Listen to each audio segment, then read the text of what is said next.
Good evening. Author Suzie Keels writes about her transitioning experience, but first she had to learn two things before putting her thoughts on paper. Looking through our video archives, we come across this production of Men Behind Bars. Talking to your kids about divorce, what every same-sex couple needs to know. Thousands come to the Castro for the annual Castro Street Fair. And for do-it-yourselfers, we show you how to make your own tutu for the Dance-Along Nutcracker on this November 2012 edition of Outlook Video.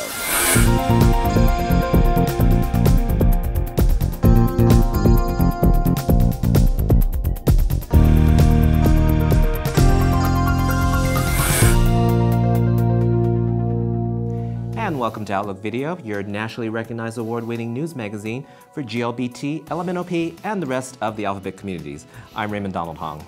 And I'm Jay Raley. Before Suzie Keels made her transition in her gender confirmation surgery at a late age, she had to do two things. Ajay Sellers met up with Keels for a chat on her new book, Changes and Challenges, and we will find out more later in the half hour. And continuing Outlook Video's 25 years on the air, we combed through the archives and found a 1990 production of Men Behind Bars and a profile on the Bay Area Rah-Rahs, who are now known as Cheer San Francisco. And speaking of finding gems in the archive, we found this little nugget. Julia, can you reveal this? Why did I have that frown? Oh, I don't know. That was a good outtake. Oh my goodness. And in light of the growing number of same-sex coupled families, the topic of divorce in these families is an emerging reality as well. Roberta Gonzalez-Gregg talks with marriage and family therapist Beth Proudfoot on the subject when you factor in the children. That will be coming up in the program. Every first Sunday in October, hundreds of local artists, vendors, craftspeople, and organizations line the streets of Castro for the Castro Street Fair. Our cameras were there for the annual event, and you'll get to see what we uncovered later this half hour. And finally, it's that time of the year again where we start to think about Christmas. But if you want to take a break from all that shopping, consider going to the San Francisco Lesbian Gay Freedom Band's annual Dance-Along Nutcracker. Mike Mayer and Anand Kalra from the band are here to show Alice Heimseth on how to make your own tutu for this do-it-yourself version of this holiday favorite. But first, Suzie Keels retired as a chief mechanic for the city of Los Altos at age 67 and decided to tell her story of her life of transitioning. But she had to learn how to read and write before doing so. Ajay Sellers has more details. I'm Chandler Massey, and you are watching Outlook Video. Hi, this is Ajay Sellers from Outlook Video. I'm thrilled to be talking about the transgender community again this month. One of the things that happens in the transgender community is we're often asked, what's our story? Typically, when we're asked that, people put it down in books, in rhymes, in stories, in poems. We also have a tendency to do it very early on in our transition. But today's guest has taken it a bit further. She waited over 25 years before she put her story down in writing, and I'm excited to have her here today.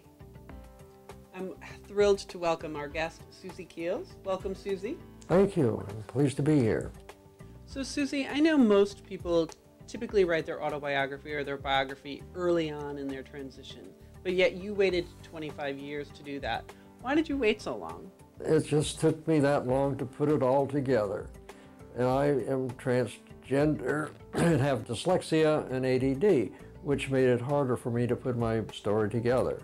And I have read your book, and I know that you were a mechanic, you were in the military, you were married, you had kids, you're now a grandmother. Right. I've had all those things, and they've all come out wonderfully. My son accepts me, my daughter accepts me, and now my grandchildren accept me, and they've even read the book. So I'm really thrilled that it's all come out so well. So the name of your book is Changes and Challenges. Tell me why you gave the book that title. Changing my gender, which I was never satisfied with.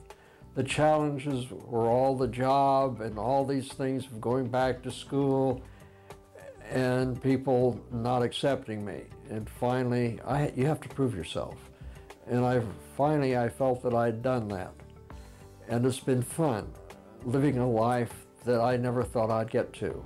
I know you have a great story about Dr. Biber in Colorado and how that all came about and how your surgery actually happened. Can you tell us that? I didn't go there to have my sex change. I went there to support my friend. But the snowstorm made it so others couldn't get in, and Dr. Biber approached me. Would I be able to do that while I was there? And it worked out fine. My father furnished the financing, and we had it done. So my friend and I, we had ours done together, and we supported each other through the whole transition. So sometimes it is about timing and location. Right, sometimes it is, definitely. I know that you and I transitioned roughly in the same time. We're about 2 or 3 years apart. What's the best experience that you've had since your transition?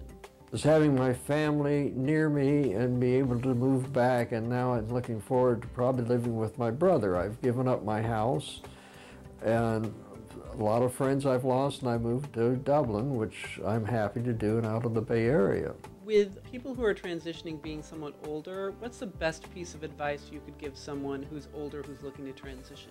Take it easy, go slow, listen to your doctors, and don't overdose on the hormones. Don't overdose on the hormones.